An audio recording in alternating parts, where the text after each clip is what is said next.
From Variety, celebrating more than 119 years covering the business of entertainment, this is the Award Circuit Podcast. Carrie Coon notes that The White Lotus Season 3 takes place over 6 days, but for the series stars, it was a different experience, spending 6 months living and shooting in Thailand. It gets so fraught when we watch it in a way that it will never be for anybody else. No, right. And we'll never be able to explain it. Like, there's no way to express the fulsomeness of that experience. It's like I said, it's like being an astronaut. It's like the only person who knows is like another astronaut. What it's like to be outside. And Katy Perry now. I'm Michael Schneider, and on this episode of the Variety Award Circuit Podcast, we talk to the White Lotus stars Carrie Coon, Michelle Monaghan, and Leslie Bibb about their experience filming the series and the permanent bonds they developed over all those months. But first on the roundtable, we go into detail on the death of King of the Hill voice actor Jonathan Joss and what happened when he crashed a panel that I was moderating just last week at the ATX Television Festival in Austin. It's all next on this edition of the Variety Award Circuit Podcast. Stay close.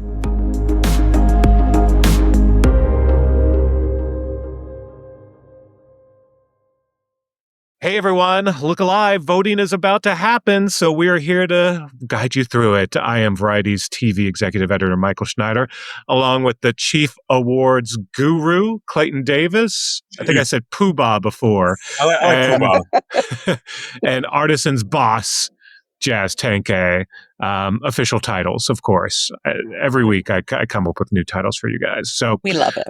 So yeah, we're heading to the home stretch of FYC, but there have been a couple of good ones as we've wrapped things up. Clayton and I were at a Saturday Night Live event the other night at the TV Academy. Fred Armisen was moderating, and Bowen Yang and Ego Wodum and some of the stars were there, and that was a lot of fun. And first time that they have been in LA for FYC, that any of the players have been here at FYC.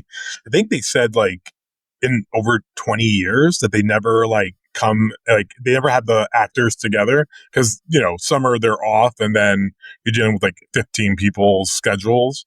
But yeah. it was unreal. Bowen, obviously Heidi Gardner was there, Ego, Sarah Sherman, who's like my secret favorite of the entire show at the moment. Yeah, Chloe Fineman. Chloe Fineman and James Austin Johnson. I got to talk to James Austin Johnson for a while and talk about how he's the king of the cold open now. And he's a huge music fan too, I discovered. Yeah. It was like he was speaking a lot of mic language during he said records at one point. He said things that are mic coded that Mike was like, wait, do you celebrate record store day? Yeah, I feel like we could be friends. Well, it's funny because he was saying the one impersonation that he's been trying to do on SNL, but no one will let him, is he has, I guess, a killer impersonation of a Rolling Stone editor, which is so niche. Yeah, and he pitches it every year. And I said, listen, you keep pitching it every year, and then your final season, whenever that might be, you'll be able to do it. They'll just let you do it on the finale. He's like, awesome. He's going to take that advice. And Jazz, you've hit a couple of big ones. You went to a hospital. I did. I got to go onto the set of The Pit last week. They had 2 great FYCs, speaking about that. And The Pit was actually on the one a lot. And before Emily's incredible Q&A, everybody that was in attendance could go onto the set of and The Pit. actually conduct some surgery, which I think was great. It's normally it's like they're stuffing their bags with buffet food. This time they actually had scalpels and it sounded fantastic. And then I'm bummed about the Running Point one that I missed. The Running Point one was amazing. It was actually in Inglewood at the UCLA training center where the Lakers actually train, and we got to shoot 2 hoops after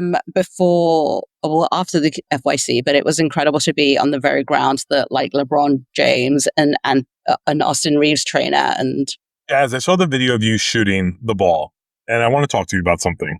So I'm also hyper aware, and this I'm going to bring in culture into this because I know you're from England, and they have netball there, not basketball.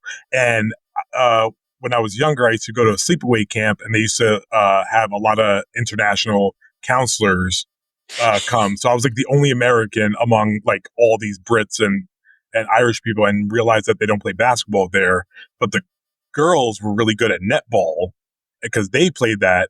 And when you shot the ball, I was very disappointed and I thought that you would be so much better. I really thought you were going to sink it on the first shot.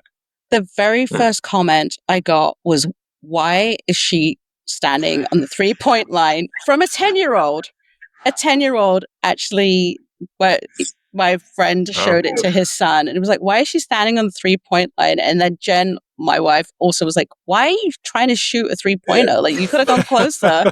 Listen, I'm ambitious, and that is my goal, to shoot a 3-pointer. That is very ambitious. Wayne Gretzky quote: "You miss 100% of the shots you never take." Yeah.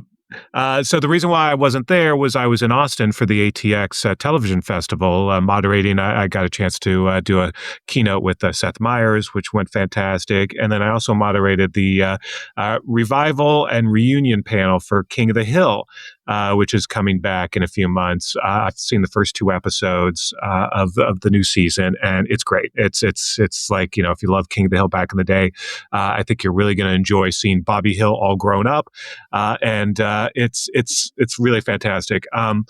And in the second episode, you will see, because I know this has been misreported in a couple of places, Jonathan Joss, who played the role of John Redcorn, the Native American character on the show, is in the show. And I bring that up only because if you've seen the headlines, obviously, you saw that Jonathan Joss was killed over the weekend. The details of which are still a little spotty, other than it was his neighbor who killed him. And Jonathan's husband has said it's because of a hate crime. So we're, have to be very delicate with this. But at the same time, we had an incident on the panel on Friday where Jonathan actually appeared in the audience, and midway through the panel, as we were talking about, ironically, the passing of some of the other voice actors from King of the Hill, Johnny Hardwick, who played Dale Gribble, passed away in 2023. Brittany Murphy, who played Cousin Luann on the show, also passed away a few years ago. And Tom Petty, of course, who played Luann's significant other, Lucky, also passed away. So, there's a lot of adjustment that the show has made in coming back without these voices. So we were talking about Johnny Hardwick's passing when suddenly Jonathan Joss sort of appeared out of the audience and went up to one of the microphones that had been set up for the audience Q&A. The microphones weren't live yet, so he wasn't actually able to speak into it, but he started to interrupt us as we were talking about Johnny Hardwick, and proceeded to really, it's really hard to say what he was saying. He wasn't quite coherent, and sort of quickly went off topic. And it was an awkward moment. It was, we were up on stage, not really knowing what to do, sort of just letting him speak, because, you guys both, you moderate a lot of panels. I don't know if this has happened to you before, where someone from the audience suddenly starts to just, shout out or interrupts the panel, and you're never quite sure what to do. Yeah. And, and because, he is a recurring cast member, everyone sort of gave him the respect of letting him speak, even though we weren't quite sure what he was trying to say. I think so. That's why a lot of people were confused, thinking that he was upset that he wasn't asked back to be on the show. He is on the show. He was asked back, and he is on the show. I think he was upset that he wasn't asked to be on that panel. But the panel was only a handful of people, including regular cast members. He's a recurring cast member. So I think he was a little upset by that, but then he sort of went off on a tangent about his house burning down a couple of months ago. And from there, we weren't quite sure what he was trying to say.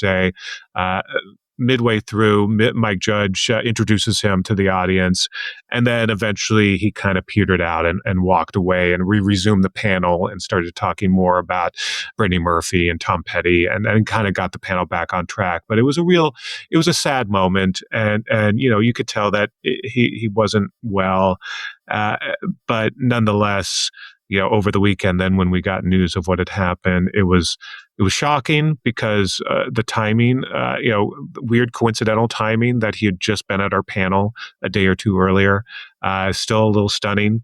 So there's been a lot of misreporting out there, which I'm going to write a piece to kind of clear up some of those misconceptions, and just, talk a little bit about what our experience was on the panel.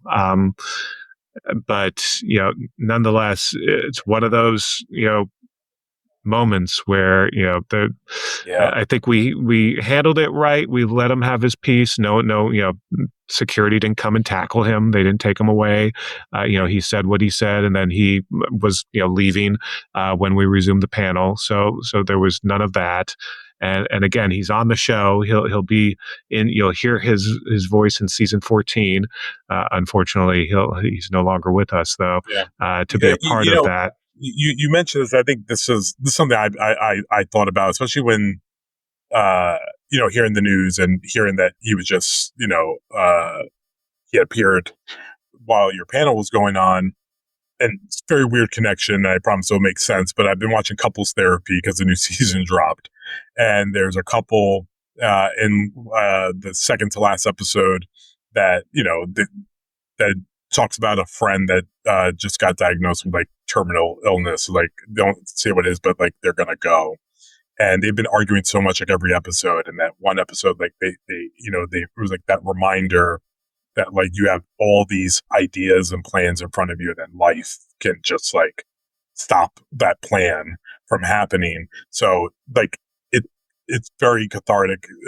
It strikes me like you just saw him on when did Japan Friday? Yeah, I think Friday night. Friday, Yeah. and then he was gone on Saturday. I think it was Saturday that it happened. Or Sunday. Saturday I think the news Sunday. came out. Yeah. Yeah. And that is like it's just such a, like you're just here 1 second and like gone the next. And obviously there's a lot of, and then the rumor mill starts and people want to know, and then people kind of develop their own stories and like on hearsay, and and the fact doesn't change that he's no longer here. The details, like obviously from the journalistic standpoint, we all want to know, but at the end of the day, for his loved ones, whatever happened, but he's still not here at the end. So just like kind of one of those painful reminders that not promise like the next moment, let alone the same weekend that, and I'm sure those people that were there on the panel with you, saw him, might have been the last time that they ever saw him and didn't think that would be the last time. Yeah. No, I think, we were just shook in general by not quite knowing how to handle his, sort of interruption. And so this sort of adds to that, just feeling shook by then what happened afterward. Yeah. So it's just remember, guys, glass is half full. Like we have to assume that the glass is half full sometimes, it's just one of those very tragic stories. And if obviously you want to always be sensitive, and if what the husband is alleging is true, then it makes it even more tragic, and hopefully they will handle that accordingly. Yeah.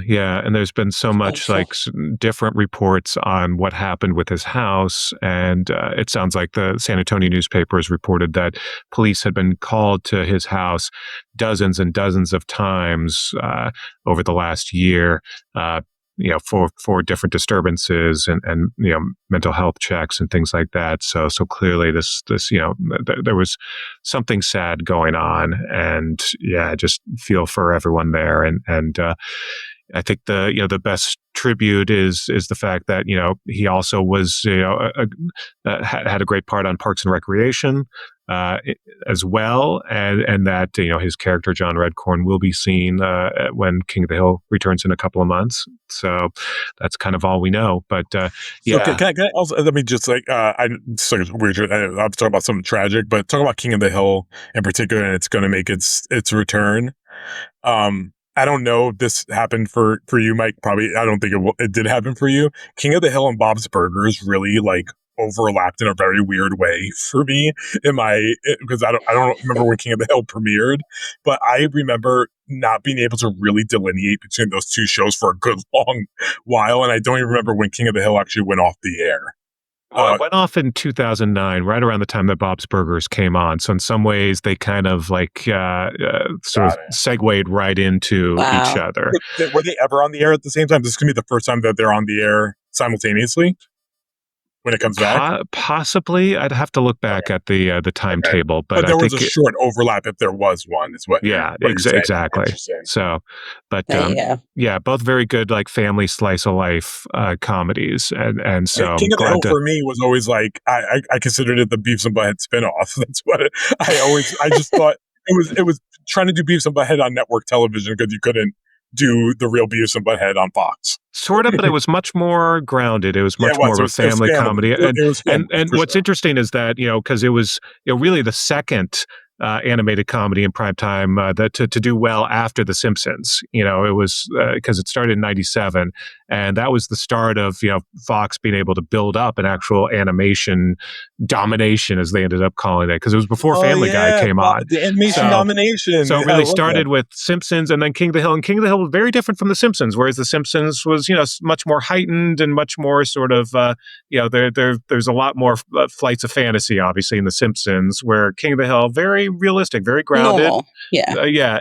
But still, telling, great stories. And so, it's again kind of nice to have that back. So, Mike, can I pitch you something to write? Can you write the best network slogans of our lifetime?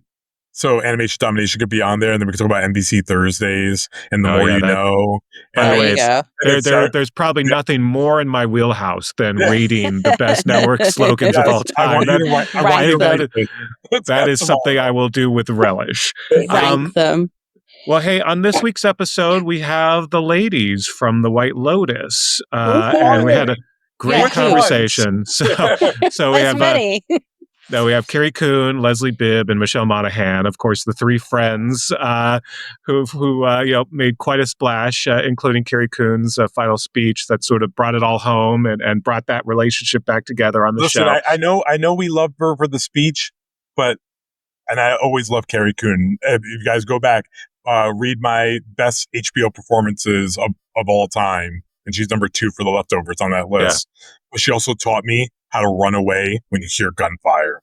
She showed me that you don't have to stand there and just be okay with it. You will fall out of a moment like your life depends on it. Carrie Coon is a national treasure. Yeah. And by the way, Carrie Coon was down there in Austin too at ATX because they did a Leftovers reunion. So it was a good weekend. So obviously this is White Lotus could have its own categories given just how stacked that cast is, and even looking at your predictions. So what you're looking at right now aren't updated because, and this is very important. Note, I think we're gonna have 7 supporting drama nominees. I don't think you don't think we're gonna get to 8. So for 8 nominees, you need to hit 240, and I'm trying to gather like all the data I can, and obviously there's always lingering self-submissions out there, and it's always hard to really find who did what and if they actually did it.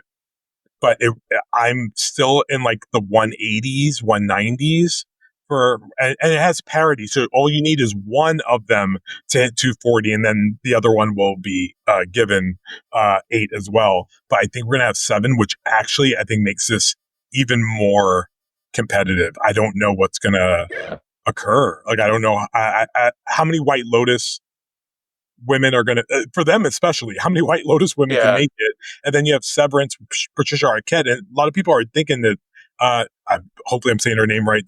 Dakin Lohman, who plays Adam. Pretty close.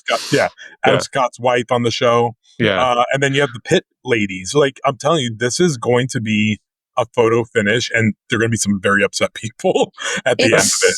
It's such a year of riches. Like we're so spoiled. I also Parker Posey, right? Like which of the women gets in? But I feel like so many people love Parker, and she became like a crazy meme with every episode and the Alprazolam or whatever. I think a lot to your point. Papa, no. Yeah, just the for sure. I mean, to Jazz's point, I think we all feel semi-comfortable saying that Carrie Coon, Parker Posey will make it for the ladies, and on the guys, Walton Goggins and Jason Isaacs feel safe. And then after that, then you start like saying, okay, Sam Rockwell, probably, but with 7, crazy things happen. Then you have like Leslie Bibb, Amy Lou Wood, Michelle Monaghan, like it just Natasha Rothwell. It really like, I don't think all 7 are going to go to White Lotus people, but a good majority of them will. But still, I always remember that year of it was season 2.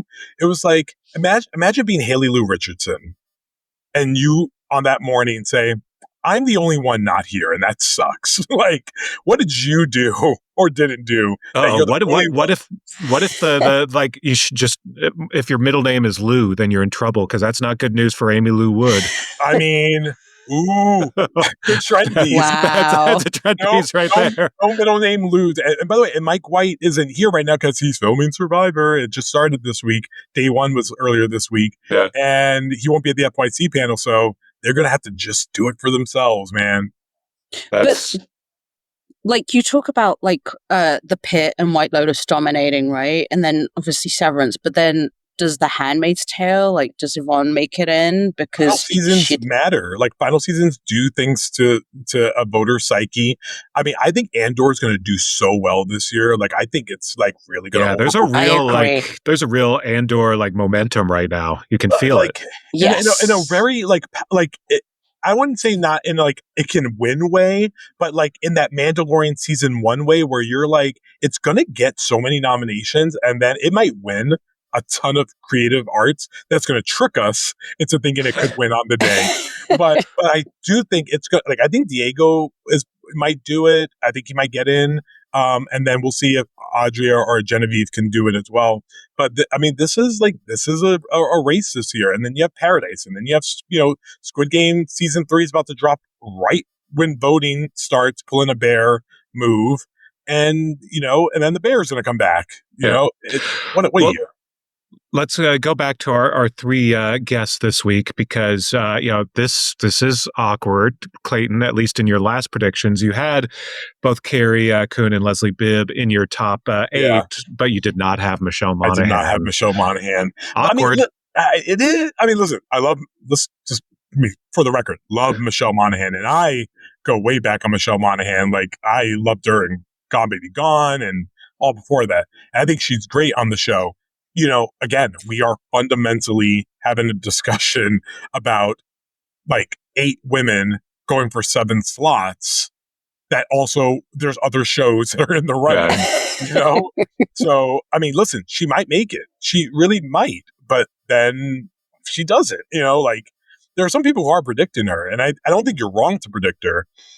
Some people think it's silly that I'm not predicting Amy Lou Wood, because they always, in White Lotus, I think, when you're married on the show, I don't think a spouse has missed. Kids miss, but the spouses usually don't miss. So I need to go back and look at that, because I may be forced to take Amy Lou Wood in that regard. But then what do we do about Michelle Monaghan? I don't know. Yeah. Weird times, man. Yeah. Maybe there should be a way, sort of like how they combine hosts sometimes. Maybe couples on the White Lotus, they should just be like one nomination.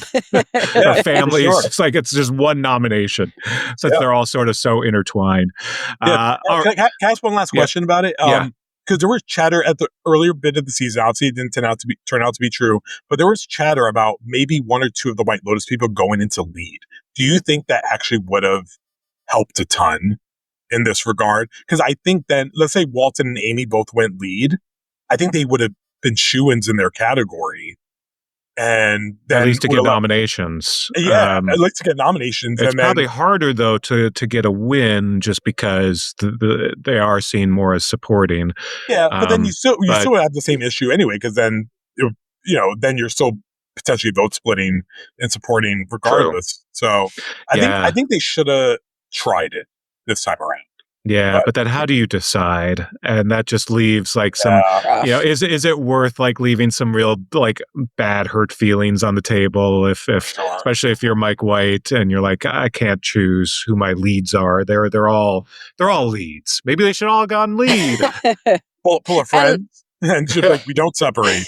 Yeah. But he's also got to be mindful, because like if he does season 4 and bring somebody back, you don't want that. But also, can we give a shout out to Emily's interview with Amy and Walton, which should be online?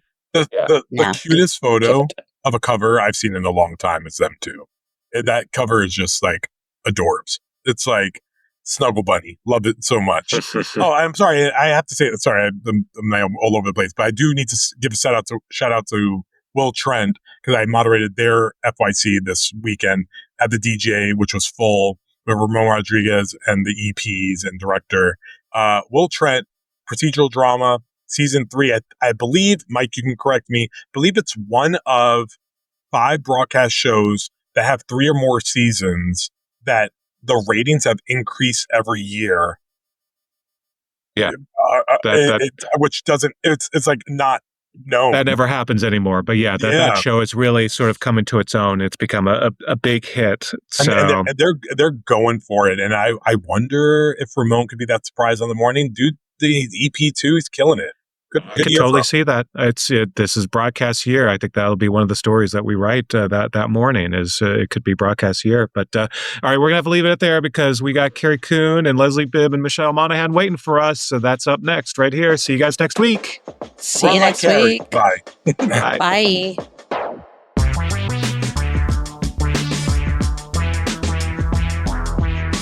After the break, the White Lotus stars Carrie Coon, Leslie Bibb, and Michelle Monaghan. From Los Angeles, this is the Variety Award Circuit Podcast. And we're back. It's the Variety Award Circuit Podcast. I'm Michael Schneider. There's nothing quite like working on the White Lotus, where cast members live on the same hotel set where they're filming for as long as 6 months. And for Season 3 stars Carrie Coon, Leslie Bibb, and Michelle Monaghan, who played 3 lifelong friends on a girls' trip to Thailand, it's something they're forever bonded by. For much of Season 3, things are becoming more passive-aggressive between longtime pals Kate, played by Bibb, Jacqueline, played by Monaghan, and Lori, played by Coon, as their girls' trip exposes some tension in the group. What is really going on with you? If you're not happy with your life, just own it. Don't project and make mountains out of molehills. What's that supposed to mean? If you're not happy with your life, Lori, I don't know, fucking change it. I mean, I get what she's saying. It's like you're not upset because of Valentin. Yeah, I'm upset because of Jacqueline. But are you? You could have hooked up with Valentin if you wanted, but you chose not to. Right? You chose to work at that company your whole career, and you chose to marry Brian. If you always choose the short stick, is that bad luck? Are you life's victim? Or are you doing it to yourself? But in the finale, Coon as Lori gives a tremendous speech to her friends about how the trip had exposed how much she had struggled with the mistakes she had made in her own life. In that emotional moment, Lori realizes that despite her regrets, both time and this friendship has still made her life meaningful. Coon, Bibb, and Monaghan were in New York last month to appear at the Warner Brothers Discovery Upfront. After that event, I sat down with the stars to talk about what it was like to be immersed for so long in the White Lotus universe, and how it bonded them much like their characters. They talk about the scene they're bummed ended up being cut, as well as whether they'd like to do more episodes, and where they think the White Lotus might go next. I began by noting that they were the stars of the WBD Upfront, opening the show and introducing the exciting sales executives. I had my pitch was they should come out in caftans. We can't Because believe I nobody. make a joke like, oh, how the White Lotus effect is that it has changed me and it's really manifested in me just wearing more caftans. And they said there were caftan jokes throughout the day. There were, And I said, if they want to be funny, these 2 ad execs should walk out in caftans. Brilliant note. It would have killed. Great notes. It would have killed. Yeah. It would have brought in $1 billion. If they had more. done it, by the way, they would have gotten more ad sales. Oh, Sense of humor goes Isn't a that long what way. we're here for? I know. Exactly. You know what? I bet Shaq would have come out in a caftan. Oh, that's a Can long we cap. just- There's not a lot enough of fabric fabric. in the world Yeah. for that. How sweet is He's Shaq? so sweet. He's so sweet. He's such a Yeah. doll. I That was saw my him takeaway. and I was like, hi, Shaq. I'm Leslie. I met you in a parking lot with my partner, Sam. He goes, I remember. I remember. Does he I know remember? and he goes, I know who you are, Leslie. And I said, you were on the top of that Rolls Royce. And he was like, I remember. He was. He was That's- just sitting in wow. a parking lot with this really Pretty cool great. woman Wow. in the valley. How much does he tower over you? No, my favorite Towers was over like, me. I kept screaming, Gary, Shaq, I was like, Shaq, yes, this is I can see Gary." him from down here. Yes. She was such a tiny dancer. It was so cute. I've been feeling short all year. It's not, I've been next to them all year in like flat sandals. Yeah, how Not often do you 3 see each other now, other than upfronts? Last time we saw each other was for press. Yeah, it's been for press. I haven't, busy, I haven't thankfully. seen Carrie, I think, since we wrapped. No, I think I saw Actually- you at that party in LA. Oh, Yeah. for that's like right. 2 For seconds. 2 seconds. For Literally 2 seconds, yeah. That's the sad thing about this ending is I mean, White Lotus, the characters do sort of carry over. I feel like there's a spin-off here with the three of you. And how often does that come up? Casey Bloys would greenlight that in a second, by the way. I mean, Us it talking would about be- beans. Yeah. I like the people, and I just love the ladies. I love that people, so many different people, males, females, younger, older, like everybody was like, I just love the ladies' Yeah. storyline. And there were so I many just love think it. pieces about them. Yeah, right? Well, because it ended on such a powerful note. Carrie, I mean, that speech. Well, let's just jump to the chase. We're just already talking about the speech. Let's just get to the end. We're at the end. Yes, I mean, that's a classic Mike White moment, right? He gave me that thing to say. And what was lovely about the language of that speech is that it was in many ways speaking into the experience we had. Yeah. And we got to have that experience together at the end of shooting, near the end of shooting. And so I think we were all processing the ending of the thing while that was unfolding at the table. Because of course, I don't do it without them. I'm speaking into the listening of my partners, I remember that day feeling I remember thinking, oh, okay, we're going to have to, I knew like the emotional prep for sort of that scene. And it was such a sort of easy scene. I just remember all three of us felt very dialed in, like all day. Like I couldn't stop crying every time you said it. Every time you did it, she was any coverage. We were all so sort of dialed in, and I kept improvising these "I love yous," and then Michelle would say "I love you," and I think Mike was getting annoyed, like stop it with the "I love yous." But it was so genuine, and I'm so glad they kept in there because I think it was like a nice buoy for the three of us. Yeah. To sort of chain react of like, you see these three people who the whole show, you're like, why the heck are they friends? Right. Like what's happening? And you're like, oh no, they really do. These three people are seen by each other.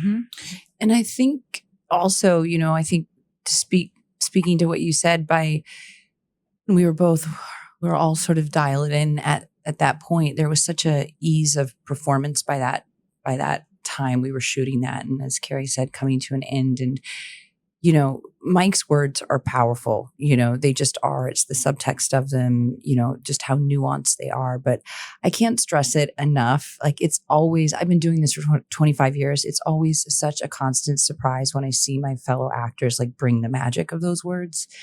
And I can't tell you how powerful it was when Carrie, we all knew what the dialogue was, but it was the way in which she performed it, and it really spoke to our hearts at that point, personally and professionally. And so it was a really special ending for us. Thank you, in Michelle. the way that it How long had you guys been in Thailand when you shot that? 100 years.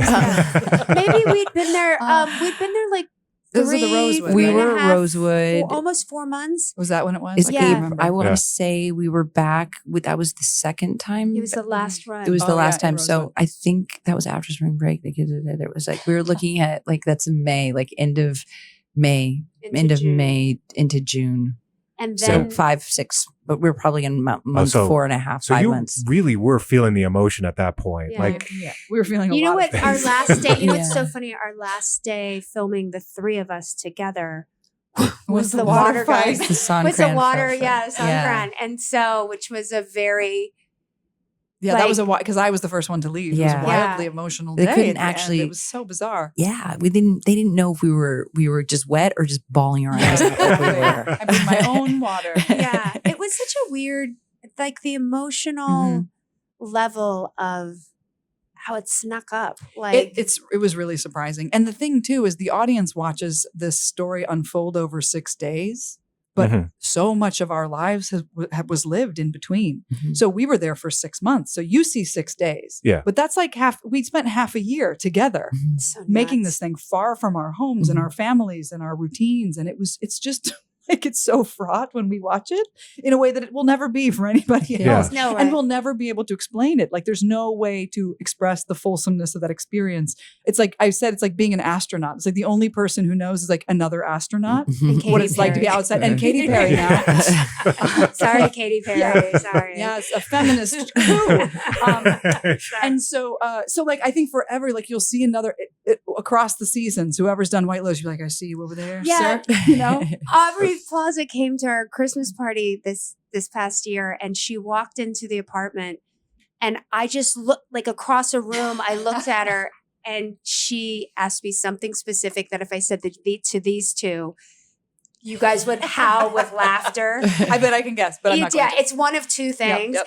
And she said, who did this? And I was like, I just started crying, laughing. And I was like, oh, this is we're in a club. We're in this very specific club, this amazing experience that is so singular that Mike creates, and you get to say his words and you get to go live your life in like this alternate reality. I've never done a show. Did you guys have this experience where like it hit me slowly? It was like this buildup where every day you go to breakfast and all you're surrounded with was White Lotus, because our sets are where we're living. Yeah. And so even on your day off, you go to work or you go to breakfast or you go to coffee and you're walking through, everything says White Lotus. Sometimes the towels happen to just say White Lotus because they're left over from the scene. And there's Very this method. like, Very method. but Yeah, you it's like Truman Show, slowly, yeah. this Truman Show thing that starts to happen where you are like, oh no, I'm living at a resort like it just, art is imitating life. And there's something that I think is kind of incredible that your brain just sort of melts into It's that. so immersive. Yeah, it's so immersive, and I think it makes the work better in a strange way. And you're so far from anything that is your reality or your touchstones, which can be so hard for Carrie. She was away from her husband and her kids, and for me and my partner. The first 6 weeks were very hard when your family wasn't with you, but then they got to come back. But then we also got to feel like I know your kids and I know your husband now in a way that's like so deep and amazing. Yeah. And it's a remarkable experience. It's wild because when you talk about seeing people from other seasons and having that immediate White Lotus bond, it kind of reminds me, because it's Mike White, who of course is a student of Survivor, having also been on Survivor, and that world is like that too, where all those Survivor stars are all in sort of a cult now. Yeah. Yes. But what's amazing And too, they end up on the White Lotus. They're like, Yeah. he hires them, which is so cute. They're always like the extras, or they're somebody in the scene. Natasha walks up to a table at one of the dinner scenes, and I was saying hello to them, and I was like, oh, hi, how are you? And they're like, yeah, we know Mike from Survivor. And I was like, what? so funny. What the heck? Yeah, does that every season. Yeah. It's like a little Easter egg. Yeah. But it is amazing to see how bonded the three of you are because of this experience. The chemistry on stage at the upfronts, but even just seeing the three of you now, there is a little bit of like art imitating life, life imitating art kind of thing, right? I mean, you guys are kind of getting to the point where you are sort of the relationship of your characters. Yeah, we're going to see each other, somewhere once every 6 months or 2 years, just like our characters. Yeah, Fall back into our old habits. Who's going to pay for it? That's the big question. I'm happy to have Michelle pay for it. Right. I'm happy to keep that going. As Mike White has proclaimed, Michelle, you are the. But Michelle and Pete are great entertainers, so I suspect they actually will end up paying for things, which I will attend. Yeah. You all take turns. Yes. By the way, when we're in LA for your consideration thing, you and Pete should have a dance party. I at your would. house. I've got to fly here. I'm going to do Fallon the next day, so I've got to unfortunately do the How? red eye. Let's just I swap know. Fallons. I And then know. you can swap stay. Fallon. I love that. They're like, we don't know which one this is Fallon anyway. swap. Right, but they're all Jimmys, just like. And these girls They're are all the a blonde same. blob, Yeah. whatever. And they're like, I can't tell you hosts apart either. I don't know when I was here. Oh, exactly. When you all first signed up for this, I mean, what was the expectation? How did you first all communicate, and what were Text those thread. early days like? The ladies text thread. The ladies, if I have them right here, I could show them to you. They're all us. Carrie came on. We started texting. Then Carrie, and it was like happened within like a week or so, like everything. And as soon as Carrie texted all the two of us, and we went in deep, and we got like our backstory, like where do we think we're from? At what age did we meet? And just sort of set it up for ourselves. And we started sending pictures of ourselves around when we met. And then and then it was like, what vaccines are you getting? And it was all that stuff. And then, what airline are you flying? I know it is. Are you going to get the dengue fever vaccine? Yes, that was the big question. By the way, got it. Yeah. Which is I'm very happy for.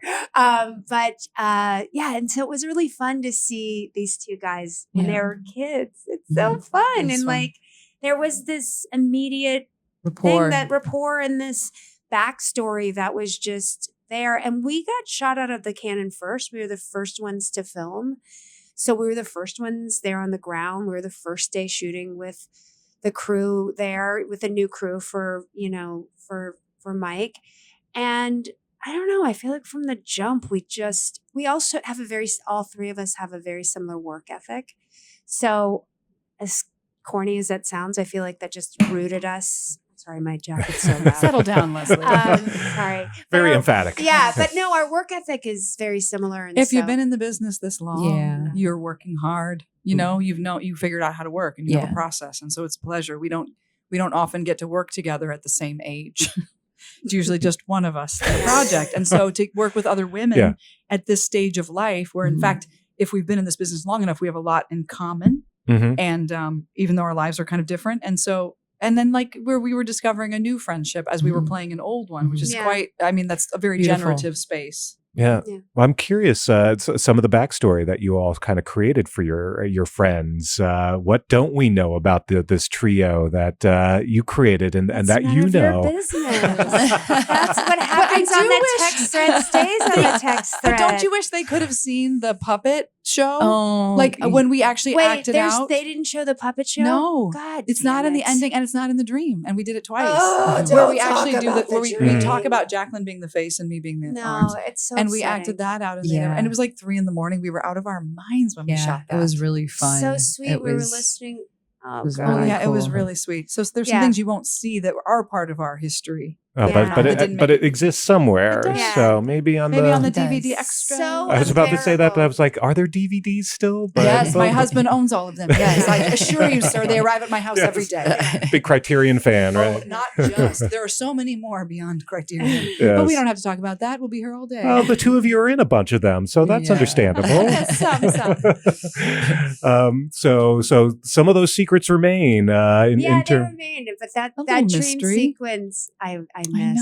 I know. You guys remember when I was playing ping pong against you? Yes. I know. And you were like the hands and the feet. And I was trying to see, and Mike was like, tuck your head back. And I was like, oh, sorry. It was so funny. What shocked you all about what else was going on at the White Lotus at the same time? And of course, we could talk about that one thing, but there are a number of shocking things happening at the White Lotus. How much were you watching other people shoot, or did a lot of this stuff you didn't see until you watched the show? We were really siloed. If we were in a scene, we were in the background.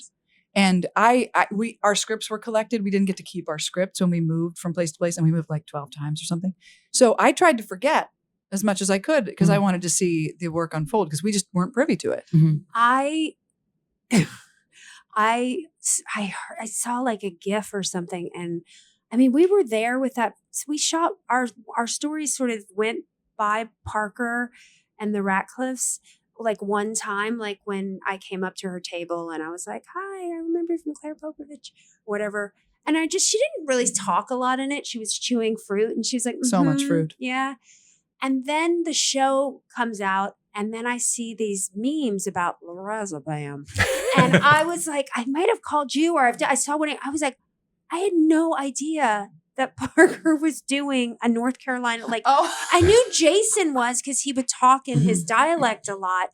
But I had no idea. I never heard Parker talk like that. And so I was like, lorazepam. And I remember we were sitting there, we'd hear her say, my lorazepam. We always she said something about being an actress or something, and we were laughing. Am I supposed to be impressed? I'm supposed to be impressed. Impressed. Yeah, impressed. Yeah, I think that was kind of what was so special too about the show is that when we all signed on, we got all 8 episodes at once, and so I was just so excited to be a part of the show because I was such a big fan. And then all of a sudden I'm like, I have all this insight into what season 3 is going to be all about. And of course we can't talk about it or anything. And then you get to set and you meet your fellow co-stars. But as you know, we were very much on the periphery. And so we didn't overlap with a lot of our co-stars and our storylines. So we didn't get to see a lot of their work. And so honestly, as a fan of the show and as someone who really respects my fellow actors' performances and have bonded with all of these actors over the course of 6 months, then actually seeing in real time and seeing their work, if you could all just only know what a fantastic gentleman that Patrick Schwarzenegger is, you know, and not this douche, you know, that you actually see, you know, it was just so, I was so proud and so excited to be sharing the screen with everyone. And as Leslie said, you know, I lived with Parker and I didn't even know Parker was utilizing a Southern accent. So it was so fun. You know, I think that was one of the biggest surprises to me, was to be able to, even having been a part of the show, that I could still watch it and enjoy it as a fan. So. I love that you all have your own lorazepam. And of course, you all have to do your Piper nose. Oh yeah, her pipe. I've only, what is it? Mine expired. No, I can't. Even when I did it on the because I did it on the video, and everyone was like, "What is that?" Even so, I'm not going to set myself up to do it. And also, no, my impersonations expire. I do them once and then they disappear. I've had some wicked ones. I mean that I do them once. It's like one of those text messages just disappears after. It's like a signal chat. Oh, I love that. It is. I love that. I could be in the government. Just kidding. They shouldn't be doing that. Oh, good times. My PR person's shaking her head no. We live nodding like, oh God, these are fires I put out before. And now climate change. And then she went like this. Here we go. Listen, we live in great times. Interesting times. Interesting times. May we live in interesting But we were lucky to get this experience. Yeah. How lucky to go live. I mean, when here's the thing that always happens. Do you find this? Like, I find that, like, I go get a job and then you're there and then all of a sudden you're like, oh, 6 months. I got to go home. I want to be home. And then as soon as I got home, it was like a month and I started the next job I was working on, and I just felt different. And I don't know. And then all of a sudden I was like, I was filled with such gratitude and for what we got to experience. As corny as that sounds, like, I just was like, oh yeah, every job is not cut like the way, and it's hard. And I said this to Mike. He's like, are you glad you did it? And I was like, of course I'm glad. Was it hard? Yes. And he goes, it was really hard. And Mike was like, I feel like I lost my mind. And we were all like, when did we lose our mind? When we went to the Rosewood the last time, like, it's like, it's so hot, and he directs everyone and he's there every day. And I don't know how Mike does it. Like, his brain is like cut, and he's making so many decisions in real time. And there's so many people pulling at him, and so many questions that have to be answered by only one person.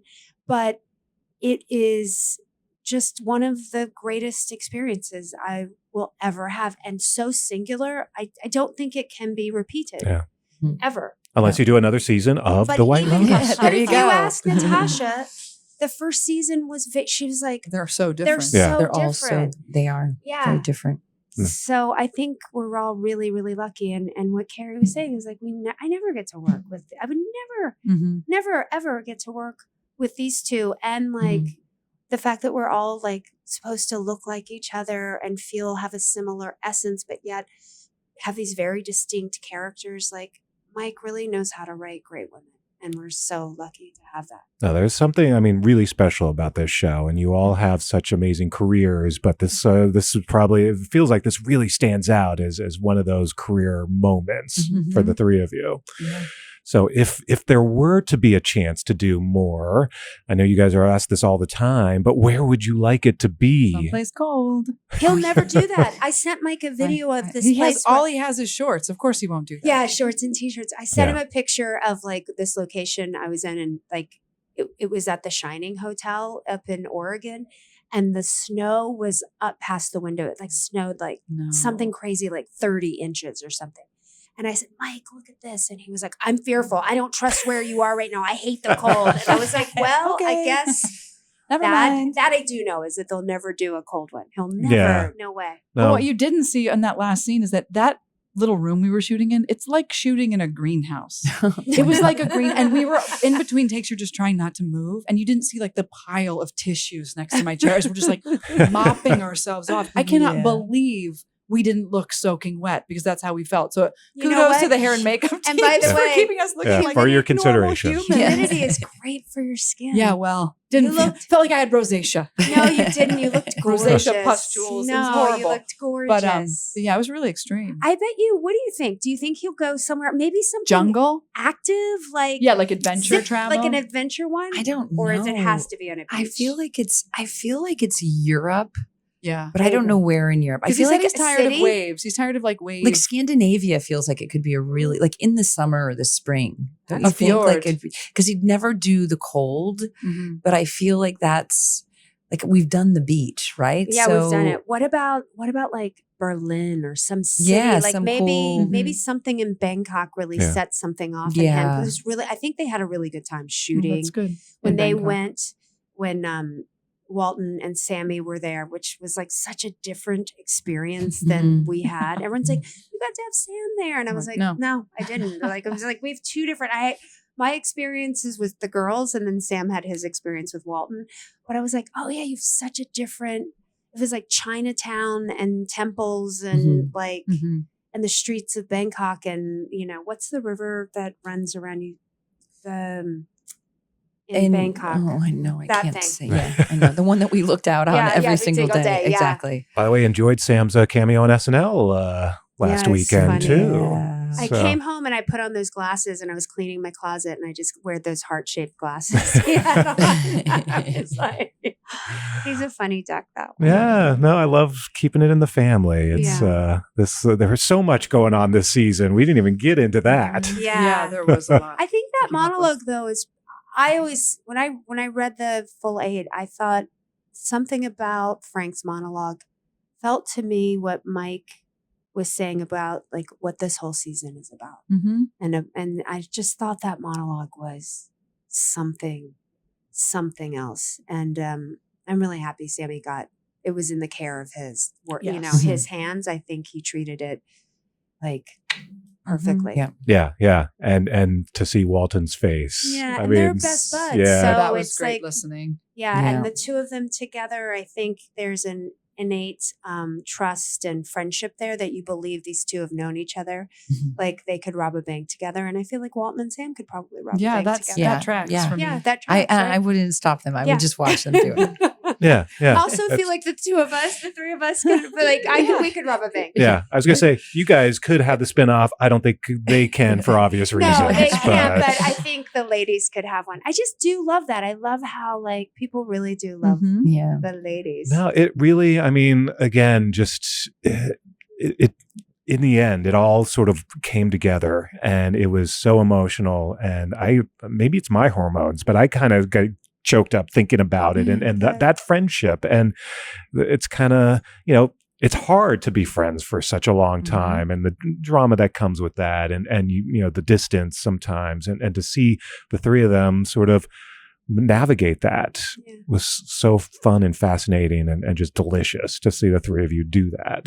And it's moving, when you can look at someone and you can see them at any age, there's something we all want to be seen and we all want to be acknowledged. And you can't really deny the power and impact of someone seeing you as a whole person in that way, like every age of you. Because most of the time it's going to be people you encounter at whatever stage you're in your life. And it's like your kids, right? You'll look at your kids and you'll always be able to see the baby in there.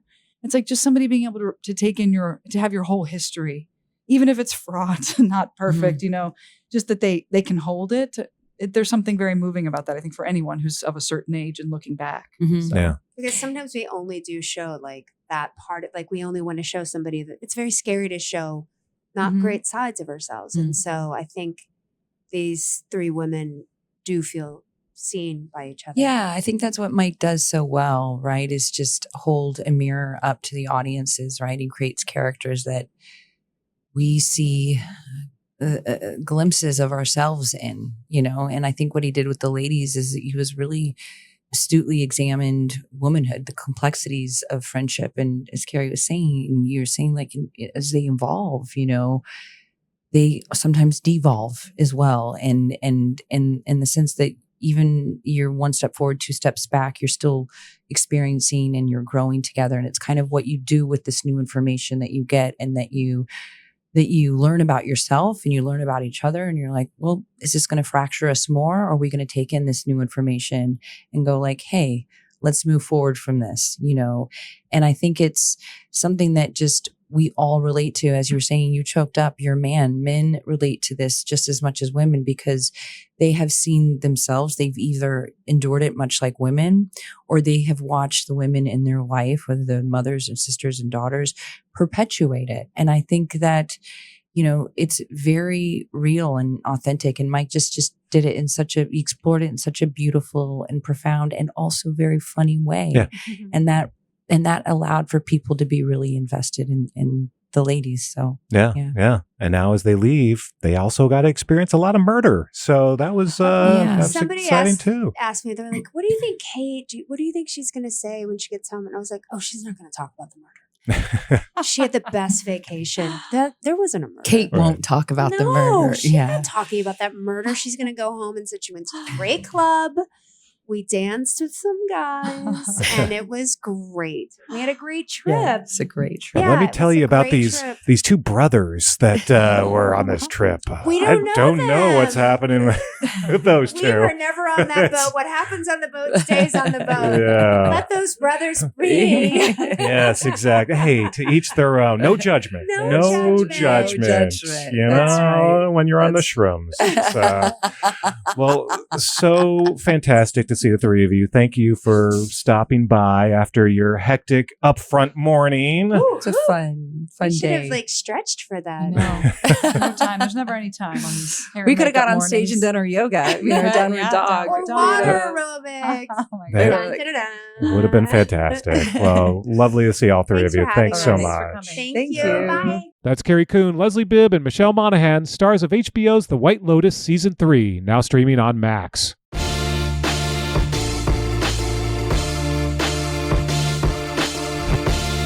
And that's it for this edition of Variety's Award Circuit Podcast. Michael Schneider is the producer and Aaron Greenewald is the editor. Be sure to subscribe to the Award Circuit Podcast on Apple Podcasts, Spotify, or wherever you download podcasts. Also, head on over to Variety.com and click on the Award Circuit tab to find the latest awards predictions and key races, as well as your daily fix of news, analysis, and reviews. For Jazz Tanke, Emily Longaretta, and Clayton Davis, I'm Michael Schneider, and we'll see you on the circuit.